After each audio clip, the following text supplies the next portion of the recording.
in public, having said, and I quote you, "I don't ever dream of engaging with Ruto." Mimi niongee na Ruto?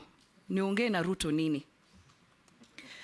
I want to put it to you that if this committee nominates you and the National Assembly approves you, you'll be sitting in a cabinet where His Excellency the President will be chairing. I would like to know whether mutaongea nini kwa hiyo cabinet. But that's beside the point. I want to get to the real issues. But that's also a very valid question, because it will be important to know how you will engage as the minister, if approved, cabinet secretary, and with His Excellency the President. Now, there is tax exemption on exploration and accumulation of exploration expenses for offset against income upon full commercialization. What I would like to know is, do you think exemption should be tied to certain activities and for certain duration of time? There are people who are exploring in this country in perpetuity for 30, 40 years, just so that there is tax exempt. And I suspect they've actually explored, and they've gotten the gemstones or whatever they're exploring, but because of the exempt, they continue to say they're exploring. To my last question, the Mining Act prohibits civil servants from dealing with minerals. According to Article 81 of the Mining Act, no person, whether civil or military, and serving in government is allowed to directly or indirectly acquire or hold any right or interest under any prospecting right.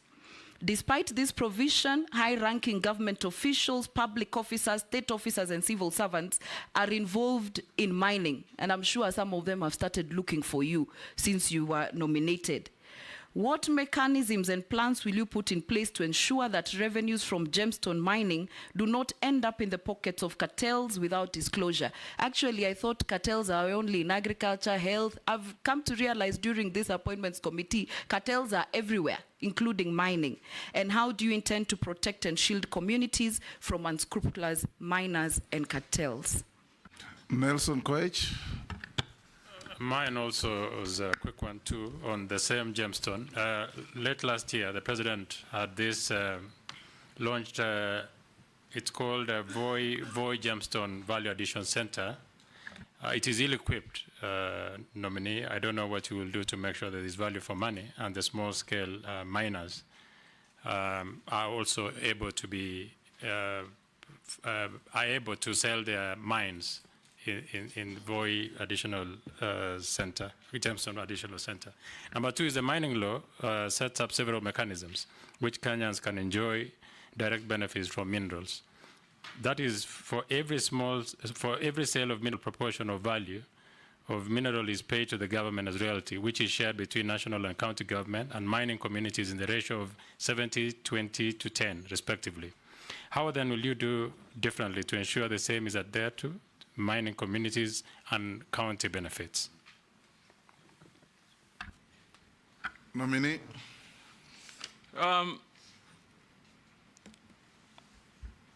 Honorable Naisula, you talked about exploration, but my research tells me, and I'm yet to get a detailed brief from the ministry,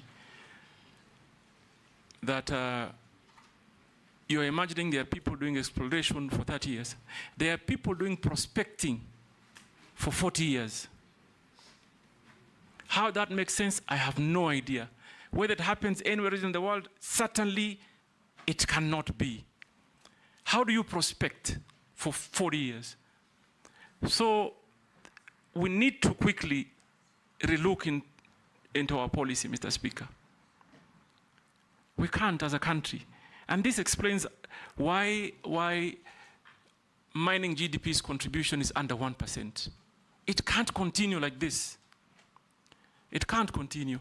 And Honorable Naisula, you are very right. If you thought you saw cartels, I've come to learn within this short period of time that I've been nominated, there are greater cartels in the mining industry. And Mr. Speaker, if you approve me, that is where I begin. remove the cartels, remove the brokers. Mining industry in Kenya cannot be a market of speculators. Mr. Speaker, I've also learned that before someone hits the ground, you'll find instances where a company has exchanged hands more than 10 times.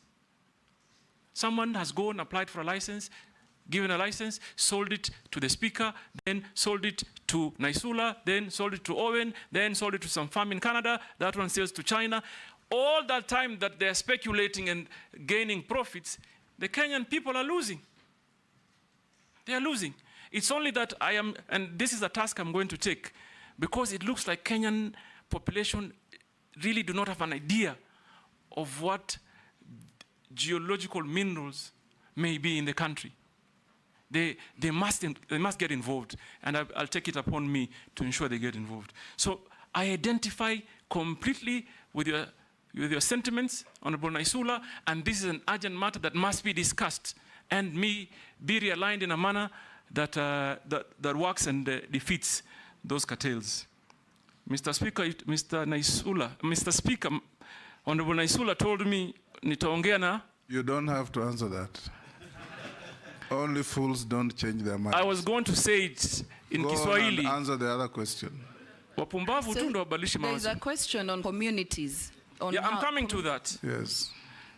Number one, I've already picked an issue on, for example, timely disbursement of royalties. Mr. Speaker,